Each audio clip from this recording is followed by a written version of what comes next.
Robert at English 360, and welcome to the show. It's all about the exam practice, and I hope everybody's okay and you're getting ready for your exams. And if you are, then this show is for you because we will talk about how to answer some of the normal questions that examiners ask you.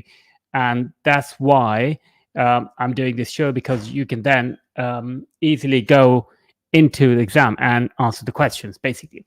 So just a quick introduction. I'm a Cambridge examiner and a teacher, and I have over 20 years of experience in teaching English and exams, in specific the Cambridge suite and the IELTS exams. And we have a school here in Rome where we do courses of IELTS. We also teach online. So if you are worried about perhaps your scores and you want a bit of help, sometimes we're able to help for free. Sometimes we actually charge. So it just depends. So welcome to the show. Today's show is about some of the basic questions that examiners ask in the very first part. I hope you can hear me. My mic is a bit off. So the first part of first certificate exam, CAE exam, proficiency exam, and the IELTS exams have pretty much the same questions. It's how you answer the questions that makes the difference. So, for instance, I have a list of questions here. The first one is, how do you spend your free time, or how do you spend your spare time? So you can give a very simple answer like, I swim, I dance, or whatever. Or you can also say something like, it depends. Sometimes I have to do a lot of work, so it doesn't leave me any time for myself. Otherwise, while other times I might actually go out with my friends for a drink. So try to use expressions like go out for a drink, go out to eat, have a nice meal, get together with friends, because the examiner is looking for students who can use this combination of expressions. Have a meal, have fun, have a laugh with friends, rather than using the actual verb, like saying going to the restaurant or going out. So having said that, let's move on to the next one. The question is, what do you do to relax? So again, it's a very plain question. You don't need to speak very much, and most people don't relax very much anyway. So you can say that I've had a lot to do lately. So you have to remember that examiners looking for a variety of tenses in terms of grammar. So if you're saying simple things like I read a book, or I listen to music, then that's fine. But you can get better marks by saying I haven't had much time lately, so I've been doing a lot of work and I haven't been able to relax at all. But when I do get the time, so the stress is on do, when I do get the time, I'm able to actually feel quite good. Or I go out, or I go for a walk, or I play tennis. So that way, it's a bit of a mix of tenses, which raises your band a little bit, if you know what I mean. So you're always looking to mix it up a little bit. So the next question is, what are the best ways to recover after a hard day's work? So again, it's a general question. So you can answer a question from a general point of view, or you can go in with your own opinion about your own life. So you have a different choice. You can say, look, the best deal for me is I have to go home and finish my work. But when I'm finished, the only way I can relax is by reading a book. So you can use the emphasis. The only way I can do is, or you can say, what I like to do is, what I really like to do at the weekends is just take a seat in my porch, in my garden, and have a nice read. So pay attention. I'm saying have a nice read, not read a book. So again, look for these little expressions that you can use in the exams rather than using the verb itself. Say, have a nice read, have a walk, take a shower, jump on the bed if that's what you do. Some people do that. Some people have a pillow fight. With the pillows, you fight each other. That's quite satisfying, actually. So that would be my take on that. Some of the expressions I have written down here, I'll leave them in the description for you. For example, you can say, it depends. Sometimes I will do this, while other times I will do that. I love, and then you can say what you like doing. I love listening to music the most. So what I do is get home and sneak into my bed and listen to music. Or you can say, what are the best ways to recover after a hard day's work? You can say, I don't know. It depends on people who they are. You can also say, besides doing my normal work, I like to watch TV series on Netflix or something like that. So these are the first basic questions examiners will ask you. So the takeaway from this is, always try to mix up the present when the questions are about the general life. So, for example, they're asking you, what do you like to do when you go home? What do you like to do in your free time, etc. Don't just reply in the present simple. Talk about what has been happening in your life, because that will give them a good idea of how flexible you are. You can bend backwards. No, I'm just joking. How flexible you are in terms of your English. You can use present perfect. You can use past simple. You can say, I've been very busy lately. I did a few projects last week, so I'm pretty tired, for example. And use expressions like have a walk, have a meal out with friends, have a walk, take a shower, take my time, sit back and relax, do nothing. So all these expressions are very nice.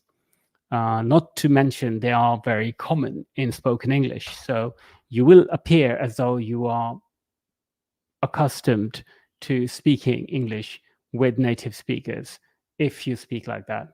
Do you know what I mean? So let's move on to one more example, perhaps. It's about family. Like, do you have a big family, or do you get on with everyone? The questions may be about your friends as well. So they're similar questions. For example, they might ask you, do you get on with everyone in your family, or do you get on with your friends, or what kind of relationship you have with your friends, or tell us about how you spend time with your friends. All these different kind of vague questions. You can just say, look, I have a great group of friends, or I have a big group of friends, or what I like the most is I have a varied group of friends with different interests, so I can do different things with them. So or if they're talking about your family, you can say, I have a big family. I have a rather big family. If you have like 6, 7, 8, 10 brothers and sisters, which is fantastic. Some people do, and I know very many families who have great fun when there are so many people. Or you can just say, I come from a very small family. I'm just the only child. So it depends on who you are, really. So don't worry about it. Just say that whether you get on with them or not. You say, I have a wonderful relationship with my parents, or I have a kind of a rocky relationship with them. We always have arguments. We never have meals together, or the other way around. You can say, we never have arguments, and we always have our dinner together, where we get to talk about our daily life and check up on each other, kind of concepts that you can talk about. And then the questions might go a bit bigger, like, why is it a good idea to spend time with your family? And why is it a good idea to spend time with your family? Well, they will ask you questions like these, and you can just simply say, because families are important. We are very united together. We share our feelings when it's tough times. We huddle up, we group together, we support each other when it's good times. We try to share our happy moments. So just talk in general. So that would be your questions on family. So let's move on. Just before I go on to the next one, are any of you doing exams? And if you are, do you think these questions are a little boring? Because I've been teaching so long, so these questions are always the same. And I've noticed that they're starting to get a bit boring for me, at least. I mean, students might not think so. Do you find them boring? Do you think, just leave a comment, say, look, yes, actually, you know what? These are very boring. Or you don't find them boring. You actually want to talk about them because you want to share your feelings with the examiner for some odd reason. Why would you want to do that? Well, because it's an exam. Of course, I understand that. Because in actual fact, in real life, nobody will ask you such detailed questions like, do you get on with everyone in your family? That's, I wouldn't ask my friends, I would just say, you have brothers and sisters. Well, okay. What does he do, etc. But that's it. You wouldn't ask any more than that. But that's the exam, and that's what happens in the exam. And so then they might ask you a question about your job, like, what do you do? Simple question like, what do you do, requires a simple answer. I'm a student, or I'm a waiter, or I'm a doctor, or I'm unemployed. You can just simply say, I'm looking for work, or I'm training for work. If you're doing an internship, which means that you're training in a company and they're not actually paying you for it, but they're training you, you can say, I'm doing an internship in that case. Then they will ask you, like, what job do you think will suit you the most? So you can just simply say, I don't know, of course. But if you do know, then you can talk about the job. For instance, if you are interested in, let's see, architecture. If you're interested in architecture, you can easily say something like, I'd like to draw buildings. I like to draw bridges, and I would really like to get into that field. So don't repeat the word architecture too many times, because that's something I forgot to mention right at the beginning. That repetition is extremely annoying. If you say some words too many times, you tend to appear as though you can't use any other words. Your vocabulary is very limited. So always look for different ways of saying the same thing, even just using, pronouns, like saying, architecture is something I'm really interested in. I've studied it for over 5 years, and I've always wanted to do something to do with designing buildings. That's another way of saying architecture. So that's where I'm headed.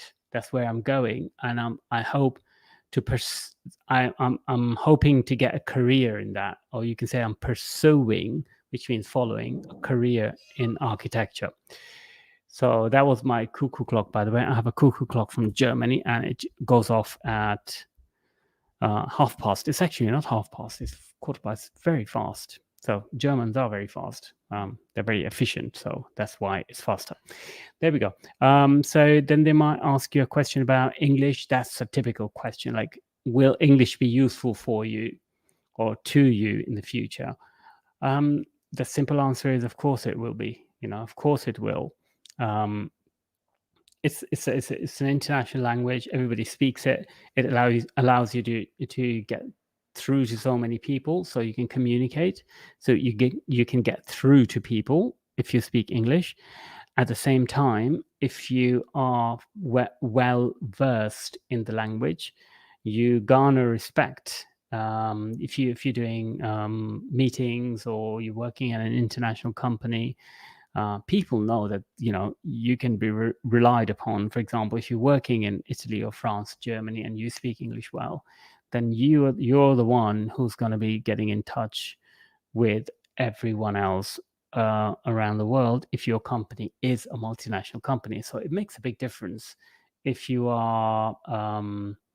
It makes a difference if you speak it or not. So the question whether it'll be useful to you in the future, of course it will be. Of course it will, because languages are useful. Even if you just spoke an obscure language, you'll still be able to speak to some people. Of course, the more popular the language is, the better it is. So, that's my take on that. How much traveling do you do, for example? That's another question they ask you. So you can talk about the fact that we are in a lockdown or partial lockdown. So virtually no traveling is being done at the moment. They shouldn't be asking you that question, but if they do, then you can say, well, next to nothing. That means nothing, traveling only around the city. You can talk about how you commute A to B, B to A, you like go from home to work and work to home. You can talk about that. So I commute to work all the time, but that's the only traveling I do because I am stuck in my city because we have this problem of COVID. Yeah, we're in lockdown. But then you can say, however, when we do get out, I would like to travel around the world. Who wouldn't? But I mean, there are some people, I suppose, who wouldn't like to travel. But yes, so here are some easy ways to answer these questions. If you have any questions that you need answers to, drop them in the comment, and I will reply to them in our next live show, which is always about how to improve speaking in exams like IELTS or Cambridge First Certificate, CAE, or Proficiency. Also, I'll leave a link to our website, which is an e-learning website where we have lots of free courses. All you have to do is sign up and then log in, and you're able to access lots of free courses. There's one free course which is excellent. It's it's actually for improving listening. So it goes from a lower level all the way up to high level. So you can practice your listening skills at a low level and then go up slowly. And it's absolutely free. There are some courses which are paid for, but many courses are free. So you can test that out. I'll leave the link in the description. And let me know if there are any questions that you have. And good luck with your exams, with your ventures, and make sure that you use variety in your speech, variety of vocabulary, and variety of grammar. And make sure that you take your time when you're speaking. There's no need to rush. And do your best to bring in as much of your own experience when you're speaking as you can, because the examiners are always interested in your personal experience. So if they ask you a question like, is English useful to people? Talk about how it is useful to you. If they ask you a question about, is sport healthy for teenagers or for young people or for older people? You can say, yeah, as far as I'm concerned, I have benefited enormously from sport, you can say. So, mention your life experience, and you will always be credible when you bring that experience in. And you have a lot to talk about because you know your life. You can talk about it until the cows come home. So that's pretty much it for today. Thanks very much for watching, and I hope you enjoyed it. I'll leave the link to all the things that I've said, and you have a great evening, and bye for now. Peace.